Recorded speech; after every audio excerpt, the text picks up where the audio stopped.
शेवटचा ओंकार.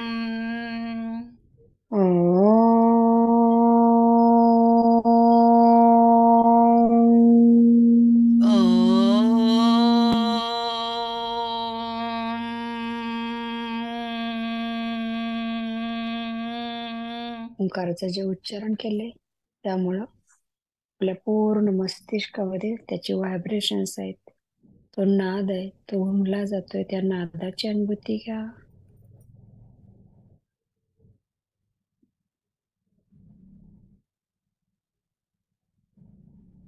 आपण जे शिथिल केलेलं शरीर आहे ते पूर्ण जागृत करून घ्यायचे. केसांच्या मुळांपासून पायाच्या नखांपर्यंत सगळे अवयव आपल्या डोळ्यासमोर आणा. एक एक अवयव डोळ्यासमोर आणून पूर्ण जागृत करा. मानेपासून पायाच्या टाचेपर्यंत शरीराच्या पाठीमागचे अवयव पण जागृत करून घ्या. हाताच्या बोटांच्या किंचित हालचाली करा. पायाच्या बोटांच्या किंचित हालचाली करायच्या. अलगद ज्ञानमुद्रा सोडून दोन्ही हात हलकेसे डोळ्यावरती न्या.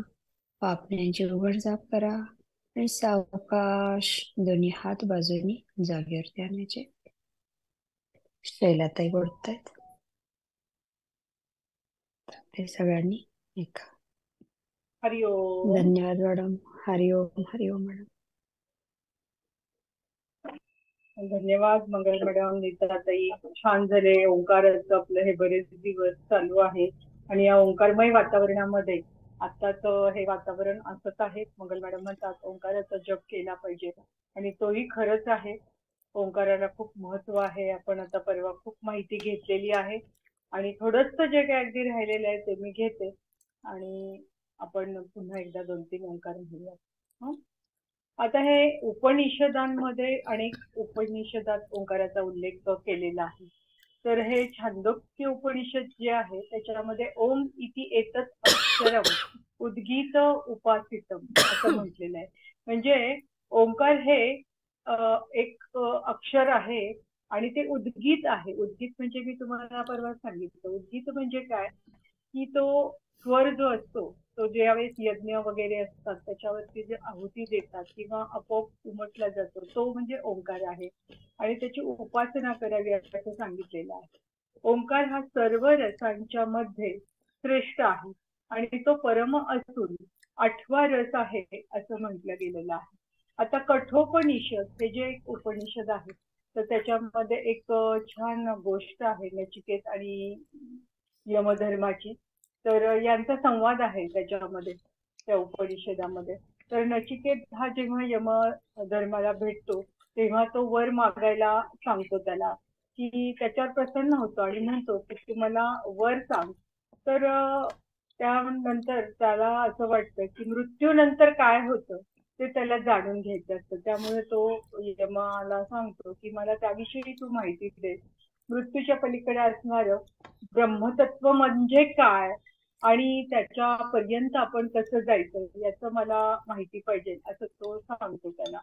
तर आता त्याला यमधर्माने जे उत्तर दिलं ते म्हणजे ब्रह्मतत्व म्हणजेच ओंकार आहे असं ते म्हणतात. म्हणजे बघा, मनुष्याचं मन हे सतत कुठल्या तरी विचाराचा आधार घेत असतं आणि हे आलंबन जे असतं ते ओम हे जर घेतलं आपण तर ते ब्रह्मतत्व आपल्याला लवकर प्राप्त होतं असं त्यांनी सांगितलेलं आहे त्याला उत्तर, की हे जर लवकर तुम्हाला पावन करायचं असेल तर आलंबन. आलंबन म्हणजे काय, की ज्या वेळेला आपण एखादा ध्यान धारणेचा अभ्यास करतो तर आपल्या डोळ्यासमोर आपण बऱ्याच वेळा बघा म्हणतो डोळे मिटून बसा, एखाद्या आपल्या कुलदैवताचं स्मरण करा. तर आमच्या योगामध्ये गुरुजींनीही आम्हाला असं सांगितलेलं आहे किंवा पतंजली सुद्धा म्हणतात की ओंकार जर आपण हे घेतलं आलंबन ना तर आपली प्रगती ही लवकर होते. त्याच्यातल्या अकार उकार मकार ह्याच्याशी कुठलंही जर आपण आधी रूप पाहिलं म्हणजे आता तुम्हाला थोडक्यात सांगायचं म्हणजे हे जे अंतरंग योग म्हटलेलं आहे याला धारणा ध्यान आणि समाधी हे तीन जी अंग आहेत पतंजलींनी म्हणजे पुढच्या आपल्या मनुष्याच्या प्रगतीची. तर त्याचा पहिली जी स्टेप आहे ती धारणा. धारणा म्हणजे एकाग्रतेचा उच्चतम अभ्यास. म्हणजे हे आता 5,000 वर्षांपूर्वी पतंजलींनी सांगितलेलं आहे बघा त्यांच्या ग्रंथांमध्ये. आणि ते आताच्या आधुनिक सायन्स मध्ये ही धारणा म्हणजे एकाग्रची उच्चतम पातळी असं म्हटलं गेलेलं आहे. तर आता एकाग्रता करायची पण मग ती कशावर करायची. आपण म्हणतो डोळे बंद करू, आपण एखाद्या देवतेला स्मरू तरीही चालणार आहे. ज्याच्यावर आपली श्रद्धा आहे ना ते घ्या. मग त्यासाठी ओंकार जर आपण अवलंबन घेतलं तर त्याचे आपण फायदे अगणित असे आपण पाहिलेत. रोज आता तुम्ही ओंकार म्हणताय, तुम्हालाही अनुभवास आलेले आहेत, ऐकलेच मी तुमचे म्हणजे वाचलेले आहेत परिणाम की किती छान वाटतंय, बरं वाटतंय ओंकार म्हटल्यामुळे. तर असं जर हे आपण अवलंबन घेतलं तर आपल्याला ब्रह्मतत्व हे लवकर पावतं असं म्हटलं गेलेलं आहे. आणि मग एकाग्रता या धारणेच्या अभ्यासात कसं असतं की ओंकाराची फ्रेम जी आहे त्याच्यातला अकार उकार मकार याचं कुठलंही तुम्ही अवलंबन घ्या तिन्ही पैकी, फक्त त्या फ्रेमच्या बाहेर जायचं नाही असं सांगितलं जातं.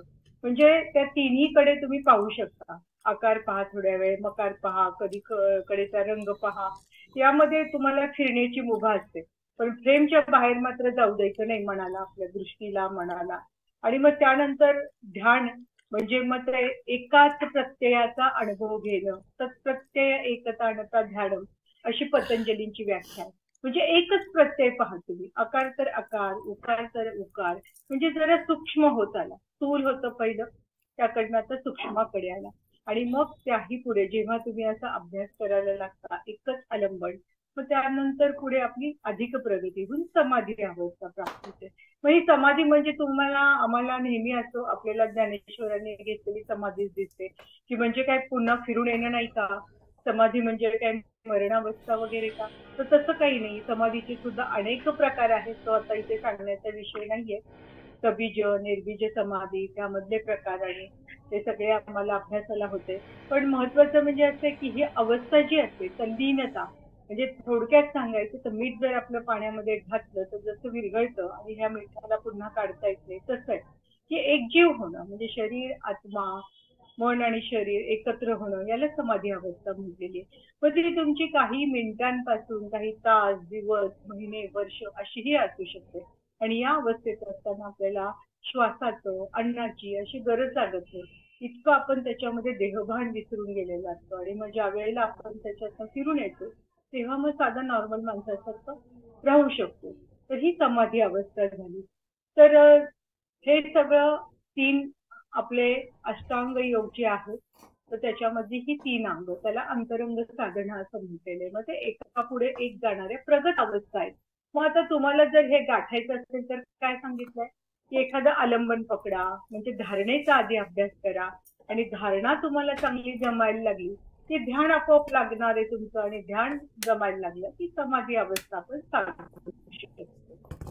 तर हे झालं कठोपनिषदातलं. त्यानंतर म्हणून नेहमी ओंकाराचं ध्यान करावं असं सांगितलेलं आहे. आणि आता हे तुम्ही सर्वजण करायला लागलेलाच आहात, त्या वाटेवर पाऊल आपण ठेवतोय. म्हणजे कधीच बघा तुम्ही झोपताना वगैरे म्हटला तर झोप चांगली लागते आपल्याला. आपलं ध्यानासाठी मन एकाग्र चांगलं होतं. कारण मनामध्ये आपले असंख्य विचार येत असतात. तर मन कसं आहे, कोणाला अजून सापडलेले नाहीये. मनावरचं औषधही अजून कुठे उपलब्ध नाहीये. म्हणतात देतात गोळ्या, पण त्या तसे असतात सगळ्या ट्रँक्युलायझर्स असतात, ती झोपवतात, झालं. म्हणजे मग त्या पेशंटला वाटतं आपल्याला काहीच जाणवत नाही, होणारा त्रास कमी होतो. पण त्या गोळीचा इफेक्ट संपला की पुन्हा वेदना वगैरे हे जाणवायला लागतं. तर तसं जर तुम्ही ओंकाराचं ध्यान करून एकाग्र व्हायला लागला तर बाकी कुठलाच त्रास होणार नाही तुम्हाला. तिसरं जे उपनिषद आहे ते मांडुक्य उपनिषद आहे. त्याच्यामध्ये काय म्हटले ओंकाराबद्दल पाहूयात आपण. तर ओंकार इति एतत् अक्षरम इदम सर्वम, म्हणजे हे अक्षर म्हणजेच सर्व काही आहे असं या मांडुक्य उपनिषदात मांडलेलं आहे.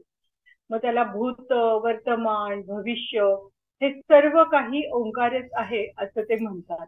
आणि इतर जे काही त्रिकालीत आहे ते सुद्धा ओंकारच, म्हणजे या तीन काळांच्या ही पलीकडे जे काही आहे ते म्हणजे सर्व ओंकार आहे असं हे मांडुक्य उपनिषद सांगतं.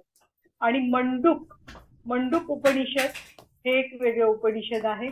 तर त्याच्यामध्ये ओंकाराबाबत असं म्हटलंय की प्रणवो धनु शरोमात्मा ब्रह्म तत्तम लक्षम उच्यते. म्हणजे काय, तर प्रणवो म्हणजे ओंकार, ओंकाराला धनुष्य म्हटलेलं आहे.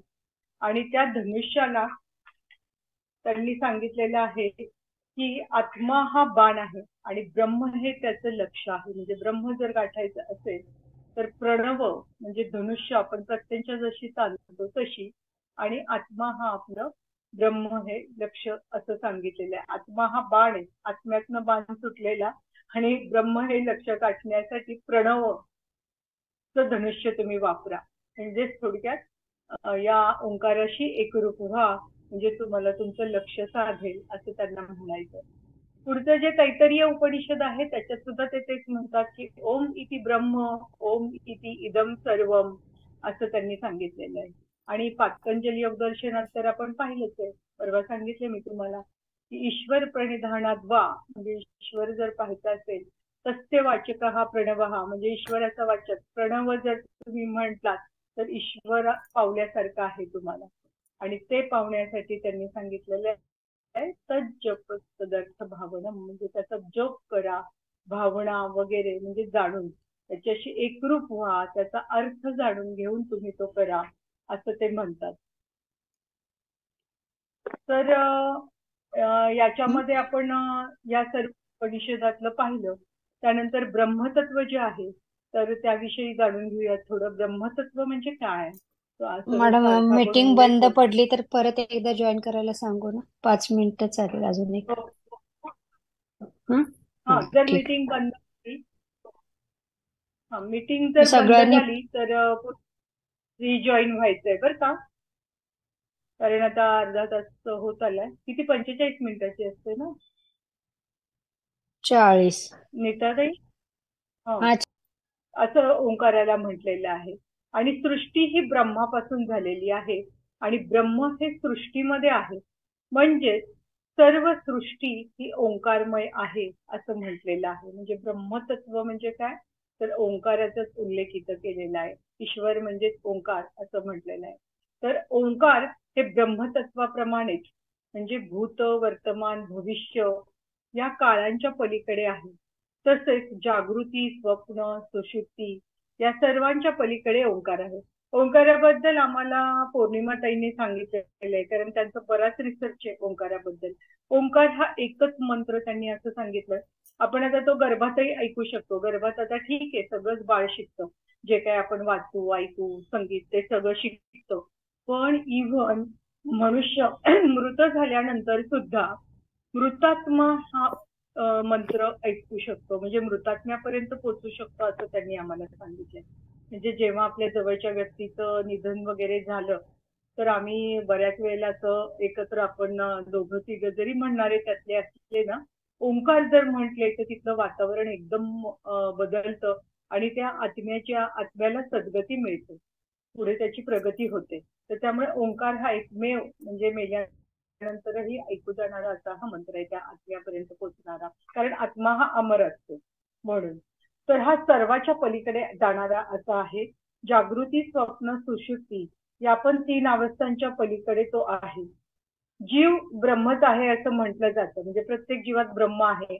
म्हणूनच जीवाचं स्वरूप जाणण्यासाठी म्हणजे हे जीवाचं स्वरूप जाणण्यासाठी ओंकाराचा जप करा असं सांगितलं जातं.